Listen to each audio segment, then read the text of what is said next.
Hello friends, आप सभी का मेरे चैनल पे बहुत बहुत स्वागत है। और आज एक बार फिर मैं एक नई रीडिंग लेके आई हूँ। अभी रीडिंग का थीम तो डिसाइड नहीं किया है, बट ये भी ऑलमोस्ट एक फिक्स थीम पे होने वाली है, जिसको लव रीडिंग कह सकते हैं। क्योंकि मैंने ये सेंस किया कि 2-3 दिनों से मेरे पास कुछ मिक्स मैसेजेस आ रहे हैं। जो चैनल सॉन्ग्स होते हैं वो मॉर्निंग में, इवनिंग में या आफ्टरनून में वो चीज़ें फीलिंग्स चेंज हो रही है, बहुत फ्लक्चुएशन के साथ आ रही है। कभी पॉजिटिव आ रही है, कभी नेगेटिव आ रही हैं, कभी सैड सॉन्ग्स आते हैं तो कभी हैप्पी सॉन्ग आते हैं, और सडनली आते हैं। और ऐसे ऐसे सॉन्ग्स आते हैं जिनको मैंने काफ़ी पहले सुना हुआ था कभी ऐसे। तो वो चीज़ें मुझे बार बार ये इंडिकेट कर रही हैं कि कहीं ना कहीं कलेक्टिव में ये लव मैटर ऐसा चल रहा है जहाँ पे बहुत फ्लक्चुएशन है। इंसान कहीं भी किसी एक चीज़ पे डिसाइड नहीं कर पा रहा है, या फिर कुछ तो ऐसा चल रहा है जो देखने की ज़रूरत है। तो वही सब देखने के लिए आज मैंने डिसाइड किया कि आज मैं लव रीडिंग करूँगी। तो आप मेरे चैनल पे बने रहिए, और आज हम यूज़ करेंगे Oracle tarot with love cards. Love message भी लेंगे और कुछ एंजल्स गाइडेंस भी ले लेंगे। तो चलिए शुरू करते हैं रीडिंग्स।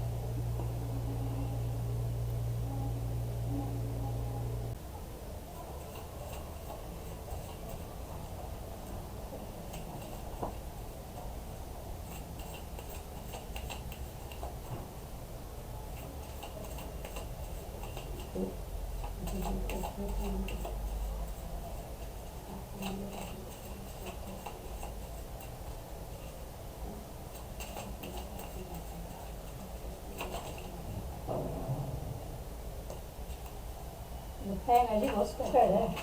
मुझे तो फ्लिप करके डाल दिया।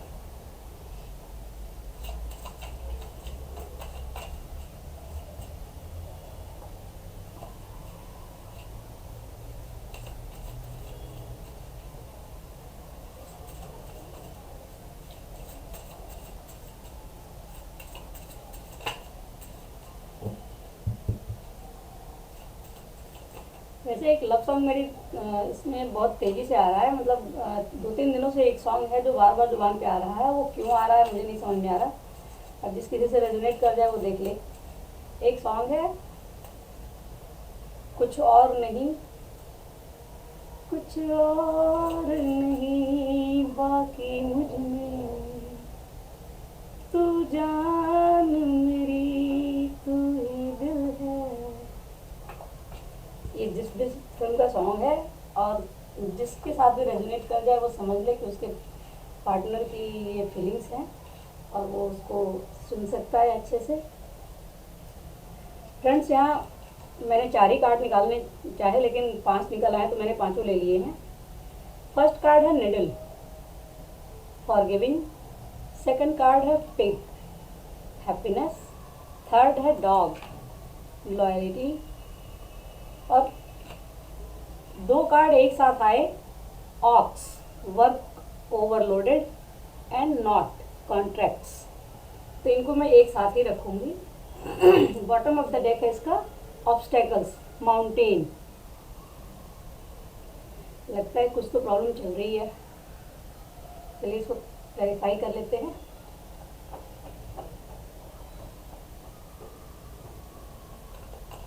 रीडर को क्लैरिफाई करते हैं।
तो एक साथ बहुत सारे आए, लेकिन एक नाइट ऑफ पेंटिकल का कार्ड आना चाह रहा था, लेकिन मैंने उसे वापस रख दिया।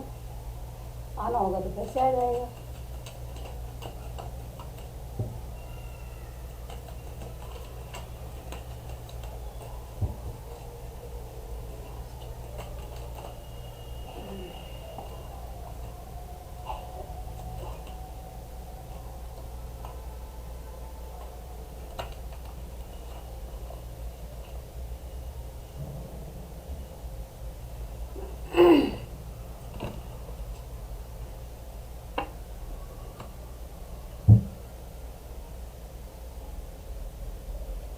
Bottom of the deck, temperance.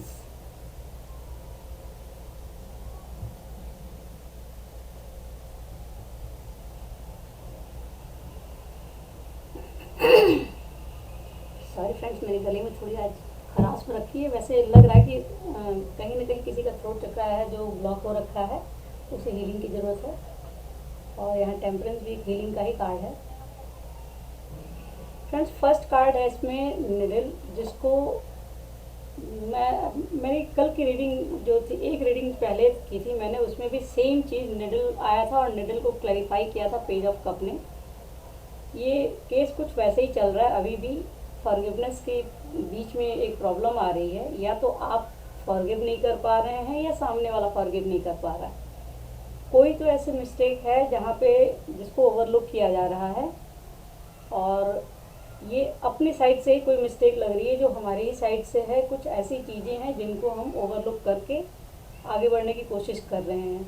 लेकिन ये कार्ड्स कहते हैं कि जो अभी फ़िलहाल आपकी लाइफ में, बॉटम ऑफ द डेक का कार्ड ये बता रहा है कि अभी आपकी लाइफ में, लव लाइफ में स्पेशली, क्योंकि ये लव रीडिंग है, तो लव लाइफ में कहीं ना कोई प्रॉब्लम चल रही है। ऑब्स्टेकल्स आ रहे हैं बार बार, और वो ऑब्स्टेकल्स इसलिए आ रहे हैं क्योंकि कहीं ना कहीं फॉरगिवनेस नहीं आ पा रही है।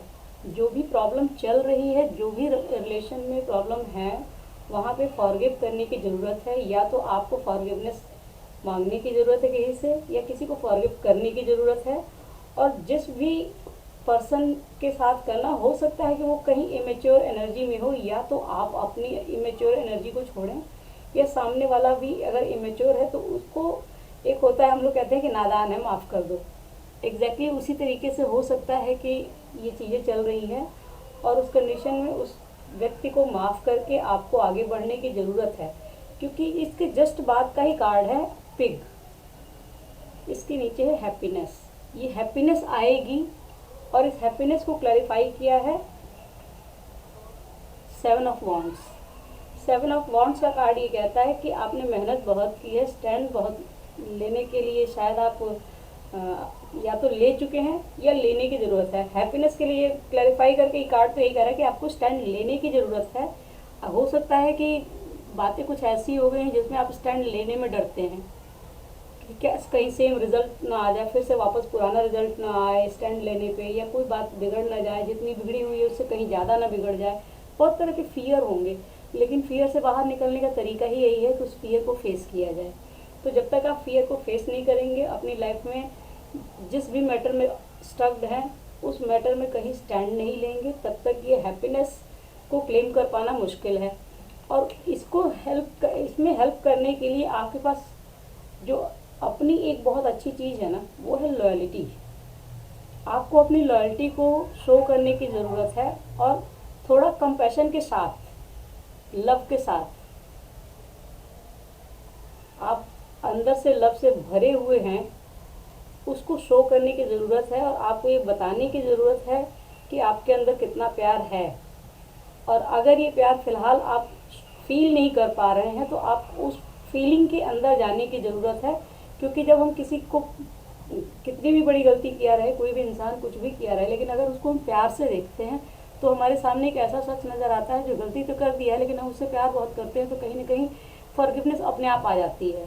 उसको हम माफ़ कर पाते हैं, और माफ़ करने के बाद अपनी स्टोरी में आगे बढ़ पाते हैं, या जो भी सिचुएशन है उसको क्लियर कर सकते हैं। गाइडेंस आई है, गाइडेंस में आया है नॉट और ओवरलोड का एक साथ कार्ड आया था, और इसको क्लैरिफाई किया 3 ऑफ वैंड्स ने। ये 3 ऑफ वैंड्स कहता है कि एक तो ये नॉट का कार्ड कहता है कि कहीं ना कहीं आप अपने काम में, अपने वर्क में बहुत ज़्यादा उलझे हुए हैं, अपनी चीज़ों को बहुत ज़्यादा आपने उलझा रखा है, अपने काम में बहुत व्यस्त हैं, ये बहुत सारी चीज़ें आपने एक साथ फैला रखी हैं जिसमें आप उलझे हुए हैं। उन्हीं चीज़ों से जो आपके साथ टाइम नहीं है, बहुत सारी चीज़ों में आप उलझे हुए हैं, जिसकी वजह से शायद ये फीलिंग भी नहीं आ पा रही है, क्योंकि आपके पास टाइम ही नहीं है इसको फील करने का। तो इसको फील करने के लिए भी टाइम चाहिए, प्लस आपको अपने लाइफ में आगे बढ़ने के लिए भी आपके वर्कलोड की एनर्जी भी कहीं ना कहीं हो सकता है कि आपकी लाइफ में एक नेगेटिव एनर्जी का काम कर रही हो, जो कहीं तो आपको उस लाइन में आगे नहीं बढ़ने दे रही है। तो एक तो उस एनर्जी से कट करने की बात है। दूसरी चीज़ ये कि हो सकता है कि आपके आसपास कुछ नेगेटिविटी हो, जिस आपके आसपास हो, आपके माइंड में कोई थॉट हो जो नेगेटिव हो, कुछ भी हो सकता है ये। उस negative person, negative energy, negative thought, किसी भी नेगेटिविटी से नॉट को कट करना है आपको। उस नॉट को कट करना है। और या इसको दूसरे तरीके से अगर मैं बताना चाहूँ तो इसमें आप देखिए, एक नॉट है जो पहले कलरफुल थी, बाद में ब्लैक एंड वाइट हो गई है। तो उसको ये भी कह सकते हैं कि जब लव और कंपैशन के इसमें आ जाएंगे तो नॉट जो बंधी हुई है आपकी, वो कलरफुल हो सकती है वापस से, जो ब्लैक एंड वाइट हो रखी है। तो कहीं ना कहीं उस जगह पे जुड़ने की भी ज़रूरत है। और जो पुरानी एनर्जी है, नेगेटिव थॉट्स हैं जो आपको रोक रहे हैं, जो आपके लिए ऑब्स्टेकल का काम कर रहे हैं, उसको छोड़कर आगे बढ़ने की ज़रूरत है। एक्चुअली आपने पूरी तैयारी कर रखी है आगे बढ़ने की। हिम्मत और स्ट्रेंथ की ज़रूरत है आपको। स्ट्रेंथ चाहिए, स्टैंड लीजिए और सामने वाले को फॉरगिव कीजिए, तो आपके पूरी सिचुएशन में हीलिंग आएगी। टेम्परेंस का कार्ड यहाँ पे हीलिंग ही मुझे शो कर रहा है, क्योंकि बैलेंस, हीलिंग, हर चीज़ की कुछ भी कह सकते हैं आप। तो जो सिचुएशन चल रही है उसमें बैलेंस भी आएगा, हीलिंग भी आएगी, और हीलिंग लाने की ज़रूरत भी है। ये कार्ड से ही कह रहे हैं। चलिए एंजल गाइडेंस ले लेते हैं।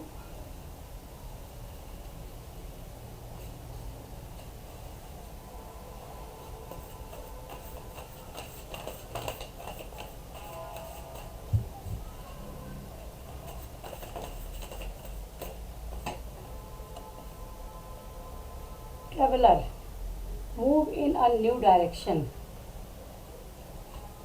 And bottom of the deck, Fire Guardian, ignite your passion.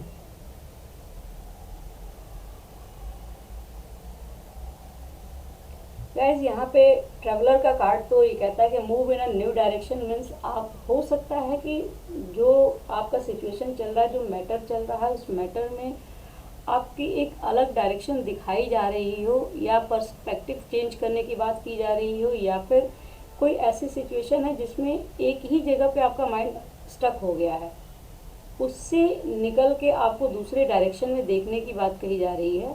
कि आपको कहीं ना कहीं कुछ और देखने की, कुछ दूसरे तरीके से देखने की ज़रूरत है सिचुएशन को भी, पर्सन को भी।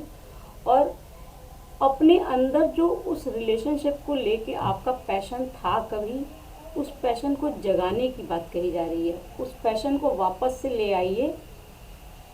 जो हो सकता है कि आपने कभी कोई ऐसा सिचुएशन देखी जिसमें कुछ बिट्रे देखा हो, या कोई हर्टफुल सिचुएशन होगी जहाँ पे बहुत दिल को दुखाया गया, या क्योंकि फॉरगिविंग आया है तो फॉरगिविंग की एनर्जी तभी होगी जब आप हर्ट हुए हों या किसी को हर्ट किए हों।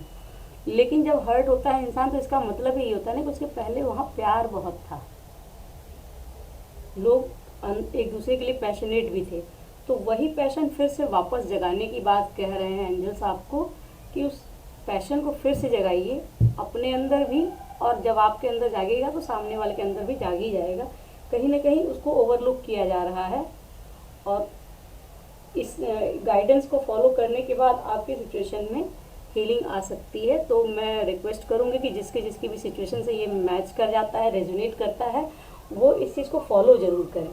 चलिए कुछ आपके पर्सन की तरफ से मैसेजेस निकाल लेते हैं, लव मैसेजेस।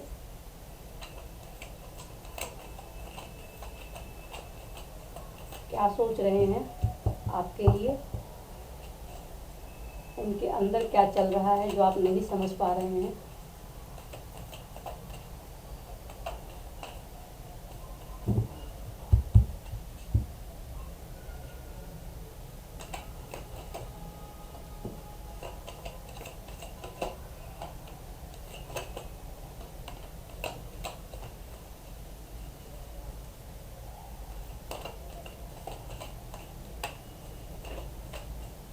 वन मोर, वाह, वन मोर की जगह यहाँ 3 मोर आ गए हैं। चलिए, आपके लिए तो लग रहा है बहुत सारे मैसेजेस हैं।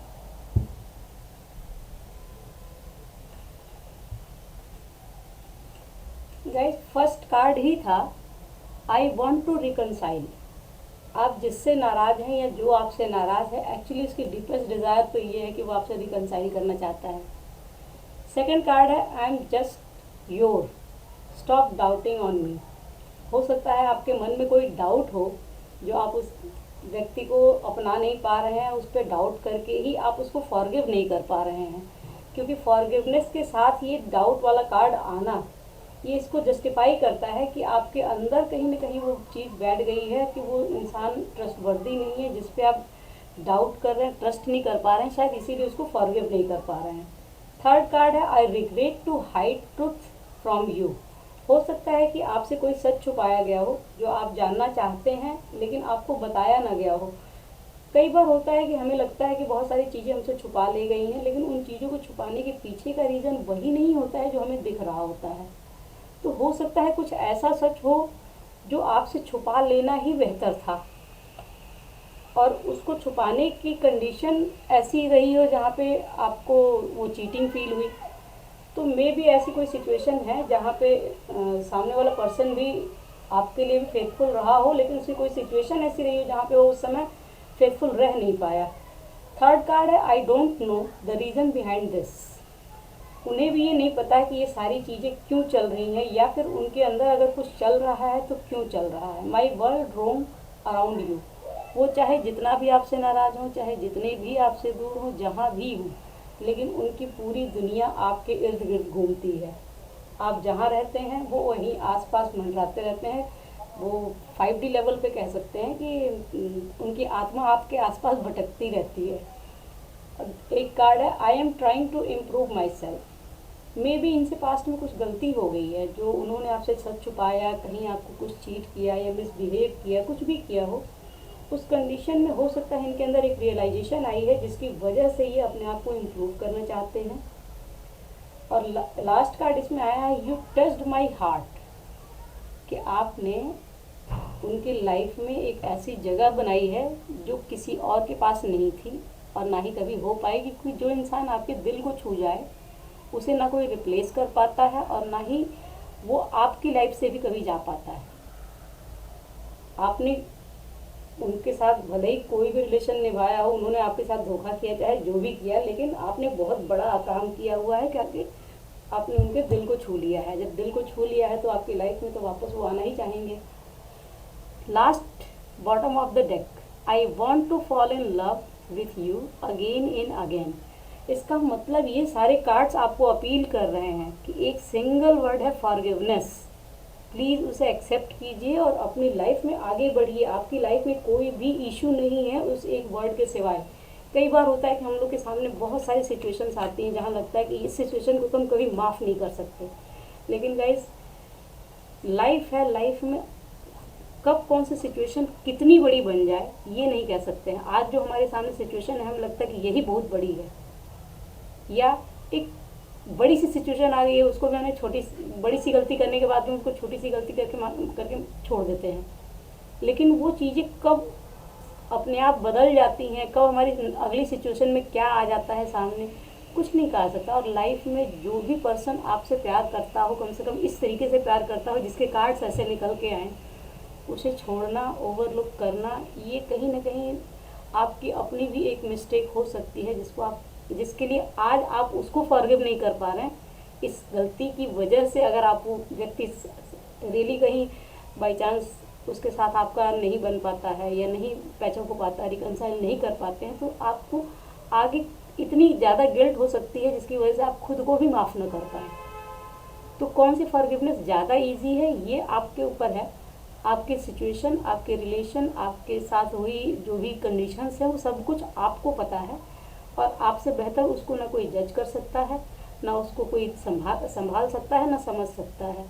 तो मेरी अपनी राय यही है कि अगर बात इतनी बड़ी ना हो जिसमें इशू बनाया जाए या फिर उसको इग्नोर करके रिलेशन को अपना लिया जाए, क्योंकि रिलेशनशिप ऐसी चीज़ होती है जहाँ पे अगर लॉयल्टी भी दिख रही है या प्यार इतना ज़्यादा दिख रहा हो, तो कहीं ना कहीं वो चीज़ें आपको बार बार ये अपील करती हैं कि आप छोटी सी हो या बड़ी भी हो, बड़ा दिल दिखाइए और गलती को भूल जाइए, उसको माफ़ कीजिए और आगे बढ़िए। तो ये रही गाइस रीडिंग आज की, और इसी वजह से शायद ये सारे मैसेजेस भी मेरे पास आ रहे थे। मुझे अचानक से, मैंने थीम डिसाइड नहीं किया था, लेकिन जब मैंने एंजल से पूछा तो मेरा हाथ पहले ही लव कार्ड पे चला गया था, तो इसका मतलब समझ में आ गया था मुझे कि आज मुझे लव रीडिंग करनी है। और मैं प्रे करूँगी कि आप लोगों के बीच में जो भी सिचुएशन चल रही हो जल्दी जल्दी सॉल्व हो। और अगर आपको ये रीडिंग पसंद आती है तो प्लीज़ मेरे रीडिंग को लाइक करें, चैनल को सब्सक्राइब करें और अगले रीडिंग तक मेरा वेट करें। Thank you so much, bye.